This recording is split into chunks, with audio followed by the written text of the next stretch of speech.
आषाढ पौर्णिमेला शिवलिंगावरील प्रभावी उपाय. सकाळी स्नान करून शिवलिंगावर स्वच्छ पाणी किंवा गंगाजल अर्पण करावे. मनात ओम नमः शिवाय जप करत अभिषेक करावा. तसेच शिवलिंगावर थोडेसे कच्चे दूध अर्पण करून त्यानंतर स्वच्छ पाण्याने अभिषेक करावा.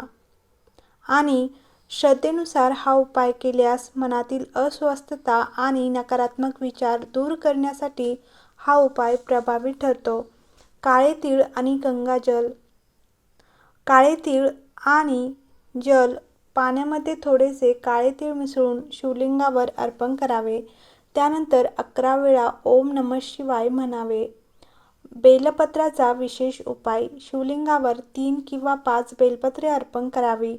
बेलपत्र स्वच्छ असावे आणि शक्य असल्यास अखंड असावे. अर्पण करताना मनात आपली इच्छा किंवा संकल्प बोलावे. थोडासा मध शिवलिंगावर अर्पण करून त्यानंतर पाण्याने अभिषेक करावा. हा उपाय भक्ती, मधुरता आणि मन शांतीसाठी करण्याची परंपरा आहे. शिवलिंगावर साखर अर्पण. थोडी साखर अर्पण करून ओम नमः शिवाय जप करावा. कुटुंबातील कटुता कमी व्हावी अशी प्रार्थना करू शकता. तसेच तांदूळ अर्पण. तर अखंड स्वच्छ तांदूळ शिवलिंगावर अर्पण करणे शुभ मानले जाते.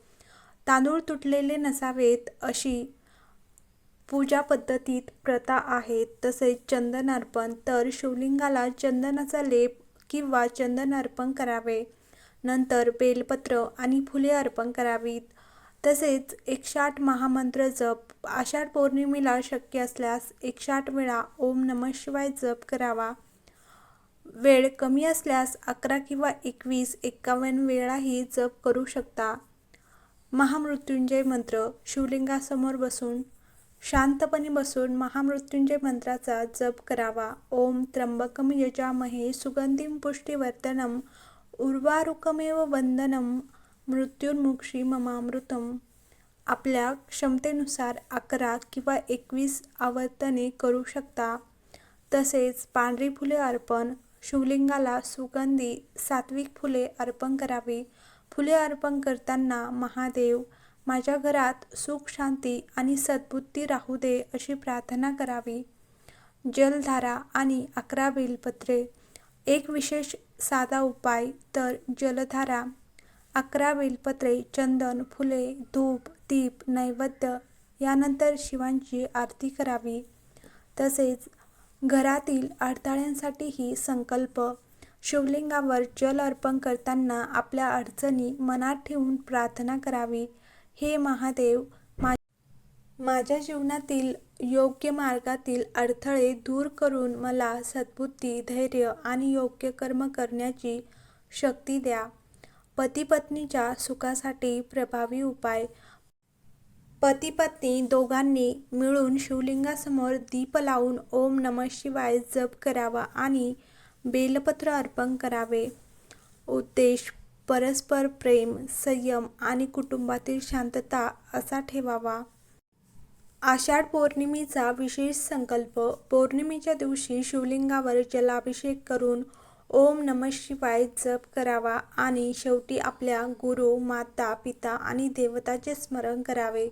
आषाढ पौर्णिमा ही गुरुपौर्णिमा म्हणूनही महत्त्वाची असल्याने गुरुचे स्मरण आणि कृतज्ञता व्यक्त करणे विशेष मानले जाते. तसेच आषाढ पौर्णिमेच्या प्रदोष काळात शिवलिंगावर करता येणारे प्रभावी आणि धार्मिक उपाय. शिवलिंगावर स्वच्छ पाणी अर्पण करताना ओम नमः शिवाय मंत्राचा 108 वेळा जप करा.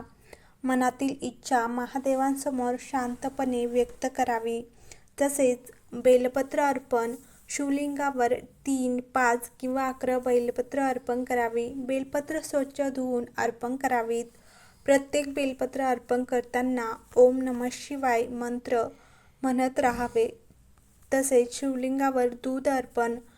पौर्णिमेच्या प्रदोष काळात श्रद्धेने थोडे दूध अर्पण करून त्यानंतर पाण्याने अभिषेक करावा आणि ओम त्र्यंबकम यजामहे महामृत्युंजय मंत्राचा जप करू शकता. फुलांचा उपाय. शिवलिंगावर पांढरी किंवा उपलब्ध सात्विक फुले अर्पण करावी आणि महादेवांना आपल्या मनोकामनेची प्रार्थना करावी. काळे तीळ आणि जल. तर पाण्यात थोडे काळे तीळ मिसळून शिवलिंगावर अर्पण करावे. हा उपाय विशेषतः अडथळे आणि नकारात्मकता दूर करण्यासाठी अत्यंत प्रभावी आणि श्रद्धेने केला जातो. अक्षता अर्पण. स्वच्छ तांदळाच्या अक्षता शिवलिंगावर अर्पण कराव्या आणि म्हणावे, हे महादेव, माझ्या घरात सुख समृद्धी आणि शांती नांदू देत. 11 प्रदक्षिणाचा उपाय. तर अभिषेक आणि पूजा झाल्यानंतर शिवलिंगाला श्रद्धेने 11 प्रदक्षिणा घाला आणि प्रत्येक प्रदक्षिणेला ओम नमः शिवाय म्हणा.